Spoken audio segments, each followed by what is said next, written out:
बकरी एक घरेलू जानवर है। ये छोटे दरमियाने कद की होती है। इसके 2 सींग, 2 कान और 2 आँखें होती हैं।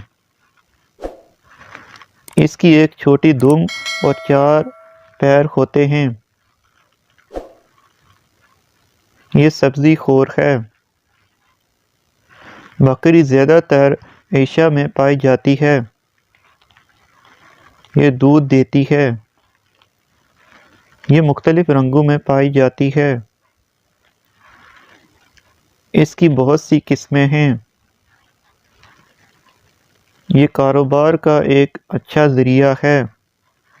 मज़ीद वीडियोज़ के लिए हमारे चैनल को सब्सक्राइब करें। शुक्रिया।